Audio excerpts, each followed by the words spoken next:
کہ جناب اس سے پہلے محفوظ کیے گئے فیصلے بھی آپ سنا دیں، اور اگر وہ آپ محفوظ فیصلے سنا دیں گے تو ان درخواستوں کی اور ان کیسز کی ضرورت ہی نہیں رہے گی۔ جو سہولت نواز شریف کو پیش کی جا رہی ہے باقیوں کو بھی پیش کی جائے، اور وہ سہولت نواز شریف کو جو دی جا رہی ہے وہ باقیوں کو بھی دی جائے۔ اب اتنی بات کا کرنا یہ میں سمجھتا ہوں کہ بہت بڑی بات ہے لطیف کوسہ صاحب کا، محفوظ فیصلوں کے حوالے سے عدالت کو کہنا، اور ساتھ عدالت کی جانب سے جو پینڈنگ رکھے گئے ہیں ان کا، اور نواز شریف کو جو ریلیف دیا گیا ہے وہ ریلیف کے حوالے سے کہنا کہ جناب جو نواز شریف کو ریلیف دیے جاتے ہیں وہ باقیوں کو بھی دیں۔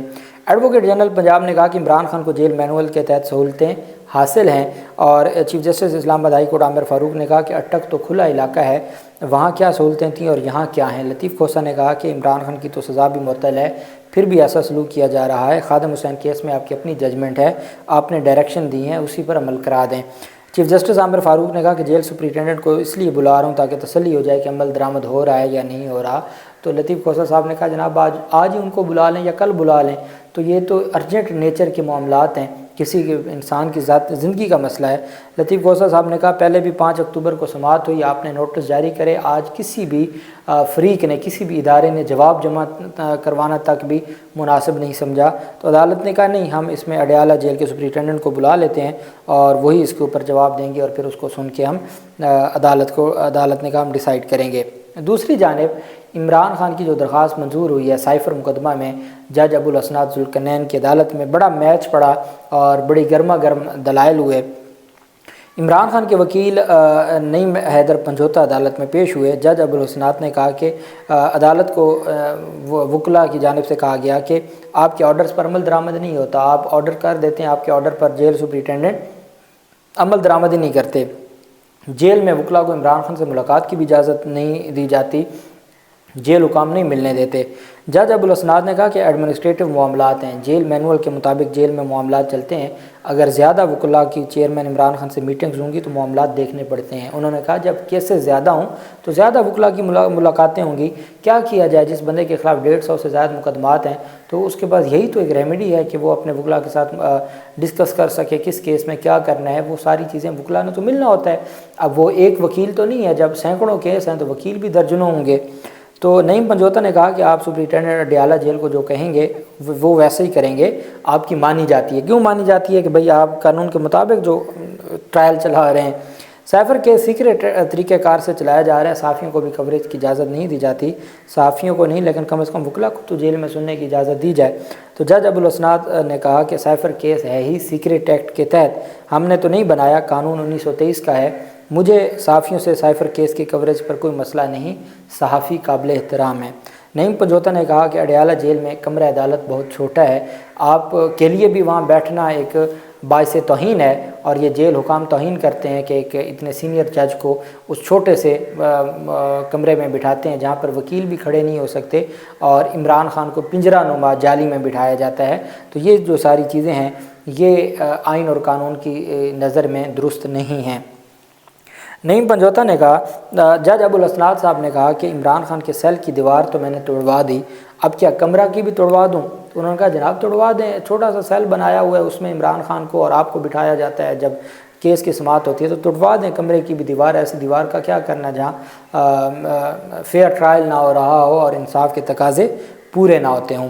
نعیم پنجھوتا نے کہا کہ عمران خان کو جوڈیشل کمپلیکس پیش کرنے پر بہانے بنائے جاتے ہیں، سپرنٹینڈنٹ جیل خان کو جان کو خطرے کا بیان دیتا ہے، انہی اداروں نے عمران خان کو سیکیورٹی نہیں دی، نواز شریف کو تو انہوں نے پوری سیکیورٹی دی اور پروٹوکول دیا، عمران خان کی باری یہ ہیلے بہانے تلاش کرتے ہیں۔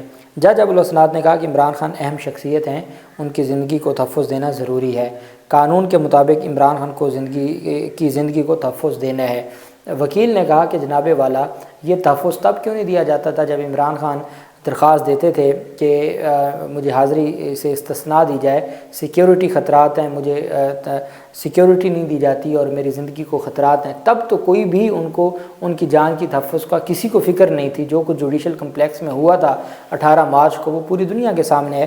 آج ایسی کون سی شفقت آ گئی کہ عمران خان کی جان کی بہت فکر لاحق ہو گئی؟ تو یہ تو اس کا یہی مقصد ہے کہ وہ کسی عدالت نہیں پیش کرنا چاہتے، وہ عمران خان کا چہرہ سامنے آنے سے بھی خوف زدہ ہیں، وہ تو ایک تصویر بھی سامنے نہیں آنے دیتے۔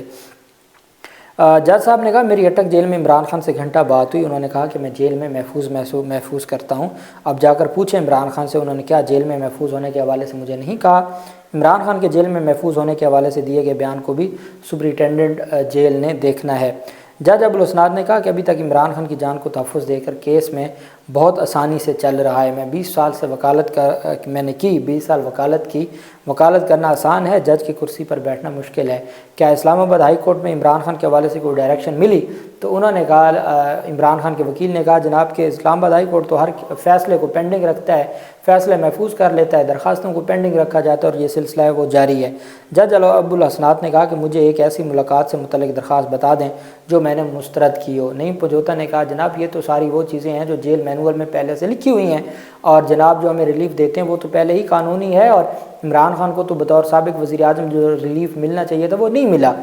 آپ نے تو ہماری ضمانت کی درخواست کو میرٹ کے اوپر ڈسکس کر کے اپنا مائنڈ ڈسکلوز کر دیا، اور آپ نے کیس کے ٹرائل کو بھی جو اس پر اثر انداز ہونے کی کوشش کی۔ آپ نے تو ہماری درخواست جو فرد جرم عائد ہونے کی تھی اس کو مسترد کیا، جس پر عمران خان چارج شیٹ پہ لکھ رہے ہیں کہ میرا یہ اعتراض ہے کہ مجھے تو مکمل ڈاکومنٹس نہیں دیے گئے، جب ڈاکومنٹس نہیں دیے گئے تو میں چارج کو سمجھوں گا کیسے اور کیسے اس کا جواب دوں گا، تو آپ نے تو وہ درخواستیں بھی مسترد کر دیں۔ اس پر پھر جج صاحب برہمی کا اظہار ہو گیا، غصہ کا اظہار، انہوں نے کہا کہ قانونی درخواستوں کی بات نہ کریں، میں ملاقات سے متعلق درخواستوں کا کہہ رہا ہوں، میں نے عمران خان کو سپرنٹینڈنٹ جیل کو شٹ اپ کال دی تھی، سائیکل اسی وقت عمران خان کو مہیا کروائی، آپ میٹھا میٹھا ہپ ہپ اور کڑوا کڑوا تھو تھو کہہ رہے ہیں۔ جج ابوالاسناد نے عمران خان سے وکلا کی ملاقات سے متعلق سپرنٹینڈنٹ جیل کو حکم جاری کر دیا کہ وکلا سے ملاقات کرنے دی جائے اور نہ روکا جائے۔ اب یہ تو جج صاحب نے جتنا بھی ریلیف دیا یہ تو وہ ریلیف ہیں جو پہلے ہی آئین اور قانون کے مطابق عمران خان کا حق تھا۔ اب مزہ تو تب ہے کہ وہ ریلیف دیا جائے جو قانون میں موجود ہے، اور عمران خان کا جو عدالتی فائل ہے یا تفتیش کی فائل ہے یا FIA کا کیس ہے، اس میں سے جو قانونی نکات ہیں ان کو مد نظر رکھتے ہوئے وہ ریلیف دیا جائے، پھر مزہ آتا ہے۔ لیکن چونکہ اس وقت ہمارا جو سارے کا سارا نظام ہے وہ نواز شریف کی خدمت میں مصروف ہے، اور اس وجہ سے باقی جو شہری ہیں ان کا ابھی تک ان کی باری نہیں آئی اور ان کا خیال نہیں آیا ان کو۔ اللہ خیر کرے گا، اللہ پاک پاکستان کا حامی و ناصر ہو۔ بہت شکریہ، اللہ حافظ، پاکستان زندہ باد۔